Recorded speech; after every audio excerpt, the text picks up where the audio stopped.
This video is made from an open letter I sent to Kristen Taketa, K-12 education reporter for the San Diego Union-Tribune. Can we agree that charter schools, especially homeschool charter schools, are an alternative to traditional public schools? It is possible for a reasonable person to not think that charter schools are a viable alternative to traditional public schools, or even a good alternative. It is further possible that some people believe they should not even be an illegal alternative. But I hope that you can recognize that they are an alternative. And according to your June 7th, 2015 article in the Daily Bruin, you have spent 12 years in Catholic school. So I'm assuming that you're aware of both the strengths and weaknesses inherent in being educated alternatively. I respect your decision to enter journalism. It is a frequently harassed profession with the noblest of goals, and you are correct, people's stories should not be forgotten. Investigative journalism is even more difficult. Journalists may have a difficult time riding the line between the recording of a story and the ever more popular commentary, where you openly interpret the story for your audience. Investigative journalists can uncover data and, wittingly or not, present it in a way that biases the reader's interpretation of that data.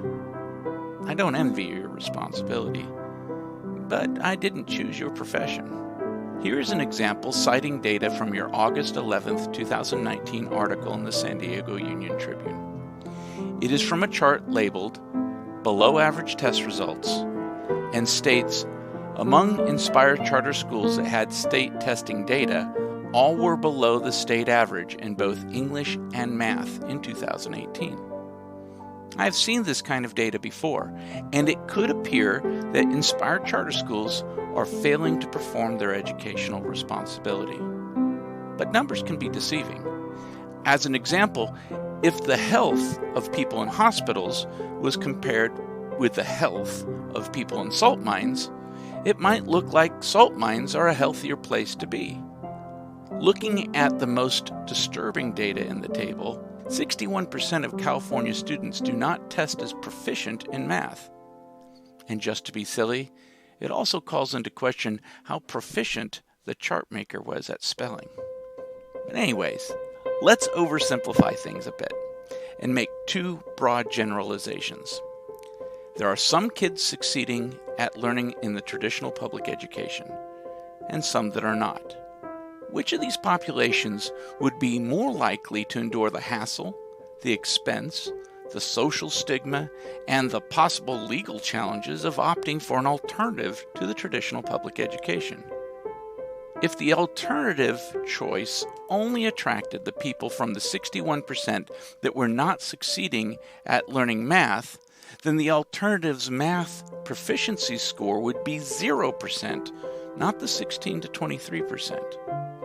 I don't know if we will ever have year-over-year individual improvement statistics, but that data would likely be more relevant and less misleading than what appears in the chart.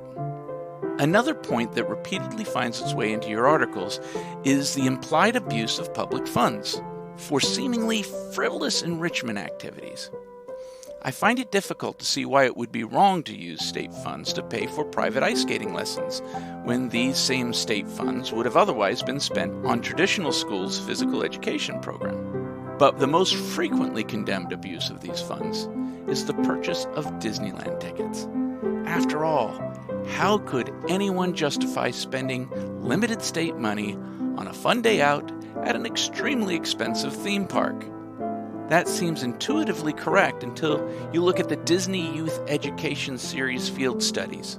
These are accredited by Northwest Accreditation Commission, certifying that all programs provide educationally sound experiences designed for academic achievement. This is an example of one of those things that could have been defended, but like you like to quote, out of fear of political backlash, is no longer available through Inspired charter schools. Yes, you guessed it. My secret is out. I am a proud father of 3 homeschooled daughters. 2 have graduated. The eldest is doing exceptionally well at the University of California, Santa Cruz. The other 2, even the one still in high school, will will be starting community college this term. Thank you for indulging my little brag session. I hope that you do not perceive me as some hysterical parent ranting at you for daring to challenge our precious charter school. The rules governing charter schools are changing continuously. I made a pilgrimage to Sacramento this year to defeat one of the many new bills proposed. Corrections seem to be constantly necessary. It is sometimes frustrating, but ultimately worth it to me and my family. Again, I admire you for the difficult profession that you have chosen. You are working at the same tasks as Estelle M.H. Merrill, but in an age that doesn't hold your trade in as high esteem. While I disagree with some of your conclusions or implications, that is my right. Continue to investigate education. Help us all by shedding light on injustice and criminality.